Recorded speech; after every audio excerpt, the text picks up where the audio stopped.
Amberpet GHMC DMart చుట్టుపక్కల ఉన్న తడి చెత్త పొడి చెత్త ద్వారా తీవ్ర ఇబ్బందులు పడుతున్నారు జనాలు.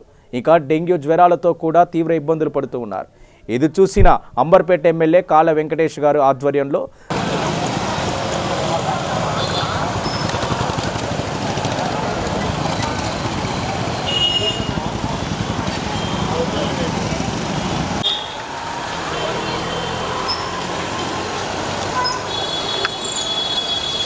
అంబర్పేట్ కాన్స్టిట్యున్సీలో ప్రతిరోజు అన్ని డివిజన్లు అన్ని బస్సులు తిరుగుకుంటూ ఎక్కడ చెత్త ఉన్నా కూడా నీరు నిల్వ ఉన్నా కూడా మన జిహెచ్ఎంసీ శానిటేషన్ డిపార్ట్మెంట్ సహకారంతో ప్రతి దగ్గర మధ్యాహ్నమైనా కూడా క్లీన్ చేయించుకుంటూ ప్రజలకు ఎటువంటి జ్వరాలు డెంగ్యూ అటువంటి రాకుండా వైరల్ ఫీవర్స్ రాకుండా చాలా జాగ్రత్తలు తీసుకుంటున్నాము.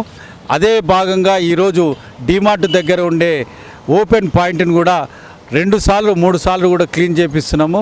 దానికి మా కార్యకర్తల ఇన్వాల్వ్మెంట్ కూడా చాలా ఉంది. టీఆర్ఎస్ కార్యకర్తలు ప్రతి దగ్గర తిరిగి ఇటువంటి శానిటేషన్లో చాలా అద్భుతమైన అవకాశాన్ని వినియోగించుకుంటున్నారు.